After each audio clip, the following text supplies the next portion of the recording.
The one thing that we are not going to do is to pay for fraudulent claims.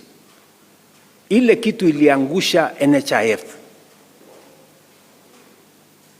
ni claims ya ukora. And that is why we have put a digital system. Today, admission is on a digital system. Discharge on a digital system. And we are going to correct it. Now we are moving. Next step. Saa hizi all level 5 na 6 tumeweka sasa biometrics. Sasa tunateremsha biometric. Bado kuna ukora hapo. Mtu anatumia ID ya mwingine, sijui nini. Lakini sasa tutakuwa tunaweka kidole hivi ndio tujue wewe ndio unakuwa treated hapo. Nyinyi mnanielewa my friends? Yes. We must sort out health. Good people. Hawa mahospitali hawataki kuwaambia. The truth of the matter is they have never received reimbursement from NHIF in the same amount today they are getting from SHA. That is the truth. As we talk today, we have paid our hospitals about 58 billion. Na bado tuko na 2 months ndio ifike anniversary ya SHA. NHIF every year used to pay between 20 and 25 billion. We are going to pay double what NHIF was paying, if not 2.5 times. Only that we are no longer paying for fraudulent claims. That one we will not do. We committed that we were going to manage the agricultural sector properly so that we organize it so that it can deliver what we want. So we did 4 things that are important. Number 1, you remember, we registered all farmers as step 1. For all the time, we didn't have a database of farmers. Yani, tunaendesha kilimo Kenya na tunasema sisi ni nchi ya wakulima, lakini we have no data on farmers. So we registered all the farmers. I can now confidently tell you we have a database of 6.5 million farmers in Kenya. Wa mahindi, wa kahawa, wa miwa, wa sukari. How many acres? How much, what are they doing? So we now have under a digital system called Kiamis, a register of all our farmers, step 1. Step number 2, niliwaambia tutapunguza gharama ya mbolea. We brought down the cost of fertilizer because we said we are changing from subsidizing consumption to promoting or subsidizing production. Tukahakikisha kuna mbegu ya sawa. We have had to give some money to Kenya Seed to produce high quality seed. We put money in making sure that we subsidize fertilizer. Mbolea ambayo ilikuwa shilingi 6,000, 7,000 tukateremsha chini ikakuja 2,000, 3,500 and then 2,500. Tunaelewana? Number 3, tukasema pale kwa kilimo kuna matapeli wengi na wakora na brokers na wajuaji. Tukasema we must remove them. Na ilikuwa ni vita kubwa. Pale kwa kahawa tulikuwa na wajuaji na watu kiburi wengi. Mtu mmoja ako na leseni, yeye ni mkulima, ako na leseni ya broker, ako na leseni ya mila, na yeye ndiye ananunua kahawa hapa Nairobi Coffee Exchange. One person. Ndiye anazungusha wale wengine wote. Tukavunja the licensing regime that was there, tukaweka a new licensing regime where only one person gets one license. You cannot be a farmer and a miller and a broker at the same time. Pale kwa sukari tulikuwa na wajuaji wengi. Kulikuwa na watu hapo sitaki kusema, walikuwa ndio wenye kusema huko. Wao ndio wanapinga, wanapatiana leseni. Yeye si official wa serikali, lakini yeye ndiye anaamua nani anapatiwa leseni, nani hapatiwi leseni, sijui nini. Na walikuwa wamemea pembe mpaka nikafika Kakamega siku moja. Nikawaambia, nyinyi mambo ni matatu. Ama hamukusikia? Nikaambia mambo ni matatu. Hii kiburi yenu mtatoka kwa hii mahali. Mnanielewa? So we had to sort out cartels and brokers and people with interest in our agricultural sector. So registered farmers, reduced the cost of farm inputs, removed brokers from that space, and organized the sector better. When we were doing the elections, the price of unga was 240. And you know very well that we have serious situation in the country. There were even demonstrations about unga. Si mnajua hivyo?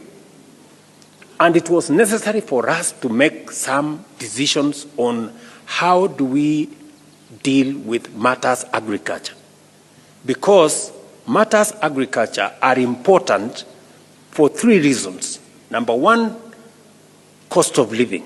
If we produce enough food, we deal with the challenge of cost of living, because food, the price of food, is the biggest contributor to the cost of living. That's number one. Number two, agriculture is the place where we get the highest foreign exchange earnings. And number three, agriculture creates jobs and hires the most people in Kenya. So if it is not doing well, we have a big problem. Nataka nikubaliane na nyinyi ya kwamba leo hatujakuja hapa sana mambo ya siasa. Leo tumekuja hapa mambo ya maendeleo. Tunataka tukubaliane kwa sababu kati ya uchaguzi mmoja na mwingine hapa katikati, ya muhimu zaidi ni vile tutabadilisha nchi yetu. Tutafanya nchi yetu iwe bora kuliko vile tumeikuta. Na hiyo kazi ya kufanya nchi yetu bora inafanyika kupitia kwa miradi na mipango ya maendeleo. That is how we transform a nation. Na ndio sababu mara kwa mara tunapata nafasi ya kukutana vile tumekutana. So I want to urge you. Siasa tutaongea siku yake ikifika. Kwani siasa tumeanza juzi jameni? Si tumekuwa tukianga siasa all these years? Si for once wacheni tuongee na kupanga mambo ya kubadilisha Kenya. Ama namna gani? Yes, for once let's have a different conversation. We cannot continue having a conversation year after year about politics. Sijui nani, sijui nini, sasa na nyinyi hata mkipima kweli kwa hawa watu wako hapo hiyo group, iko mtu hapo ako na agenda yote. Tumejaribu kuwauliza nyinyi mtueleze, what is your plan? They have no plan. One term, Kasongo, must go. Sasa what is the agenda you have? Agenda hawana, mpango hawana. sera hawana. Nataka niwaombe kabla hamjaenda nyumbani, kwa heshima tu, kabla hamjaenda nyumbani, nataka mupitie hapa Mukuru, mwende muone hapo Mukuru, because hapo Mukuru we have only built 13,000 units. We are going to build 10,000 units in Kisii town, so that you begin to internalize how Kisii town is going to look when you see Mukuru. Today, there are 320,000 young people working in the affordable housing program. Architects, engineers, masons, carpenters, steel fixers, nini, watu ya mkono, electricians, everybody. And by the end of this year, we will have escalated to 600,000 people. By next year, fikia June, we will have 1 million people working in the housing program, including the ones who will be working hapo Kisii kwa hiyo kiwanja ya prison. Mnanielewa? I told you, jobs are created, they don't happen. So that's why housing is important. Today, we are building houses, we are building markets, we are building hostels, and this country is going to change. The largest housing development in any town in Kenya today is affordable housing. In any town, Mandera, Garissa, Mombasa, Nairobi, Eldoret, Kiambu, wherever. The largest housing development is affordable housing. Why are we putting money in education? Because education is the greatest equalizer. It is what makes the children of the poor and the children of the rich the same. We have built 23,000 new classrooms. Correct, Waziri? We are now building 1,600 laboratories, especially in schools enye iko huko mashinani. You know, we still have a situation, a very unfortunate situation, ya kwamba kuna mtoto anaenda kufanya examination na ana encounter Bunsen burner for the first time, na hiyo ni exam. So we want to make sure that we have every child have the same opportunity to learn. Number 3, kwa education. I have told you, we've sorted out CBC, we've sorted out maneno ya walimu, hired more teachers. We are remaining with almost 20,000 teachers so that we close the gap. Number 3, we have done additional classrooms. And number 4, we have sorted out the funding program, especially for higher education, which was a very big problem. That is why universities were struggling. Egerton was paying half salary. I don't know which university was paying what. Today, I can confidently tell you, go and talk to any vice chancellor in any university. They will tell you the new funding model has put more money in our universities. And in our budget this year, we have moved from 45 billion going to universities in 2022. In this year's budget, we have 82 billion shillings. Is that correct, Ogamba? I can now tell you, standing from this podium, because we have supported production.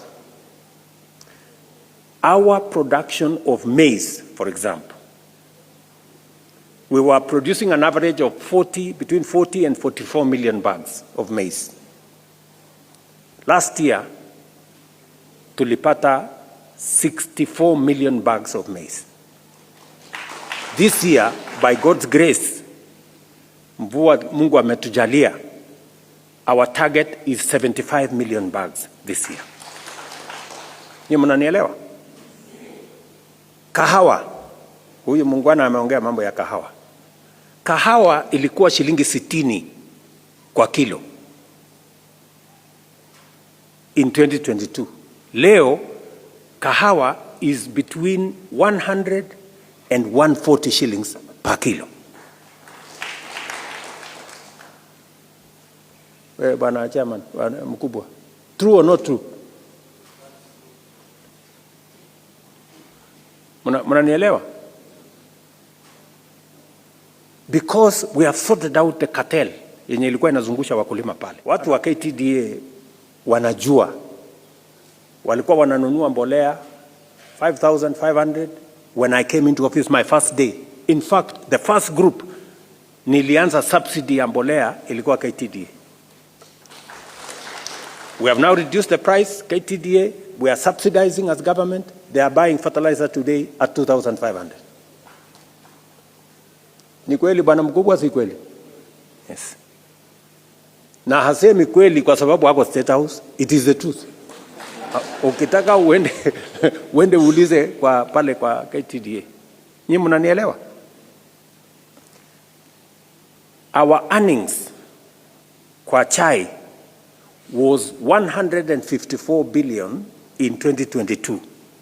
Last year, it was 215 billion, the money we made from tea last year. Mnanielewa? And I can go on, you know. Maziwa. Kenya today is the largest producer of milk in Africa. Kenya. We are producing 6.1 billion liters. Ile maziwa tuna export from Kenya has doubled from about 4 billion shillings to about 10 billion shillings this year. And we've just started, because we are the country that are going to export milk products to this continent. Tukisha pangana vizuri. Maziwa ilikuwa inauzwa 32, 35 shillings. Today the average price of milk to the farmer is between 45 and 50 shillings. Mnanielewa? So our agricultural sector, we have stabilized the agricultural sector. Coffee farmers are making more money. Tea farmers are making more money. Maize farmers are making more money. Sugarcane farmers are making more money. And I can confirm to you that the broad-based government was the game changer. Because therein is when we found the muscle to drive some of the reforms that are necessary to change that sector. Niko na experience ya kutosha. Sasa mimi nimekuwa mjumbe 15 years. Nimekuwa deputy president 10 years. Bado experience nyingine mimi natafuta kweli. So I have the correct experience. Alafu niko na bahati kubwa zaidi. Mimi ni party leader wa the ruling party. Lakini kwa bahati mzuri pia mimi ni former deputy party leader wa the largest party in Eastern. ile ya baba. You can never be this lucky, because Baba can easily find it easy to work with me because he knows me. I was his former deputy party leader. So anajua huyu mtu anaweza kufika hapa. You know? So I am in a very unique position, and that is why we have a broad-based government. Why? Because the same things I believe in is the same things Baba believe in. I was telling another group here, what I am doing, if Baba had become president, he would be doing them. He'd be doing affordable housing, I know that for a fact. He'd be doing universal health coverage, I know that for a fact. He would sort out education, I know that for a fact. He'd be doing exactly what I'm doing. Because, as they say, we are cut from the same cloth.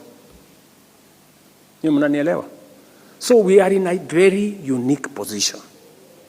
And that is why you see Baba sitting here. because he is as concerned as I am about the development of Kenya.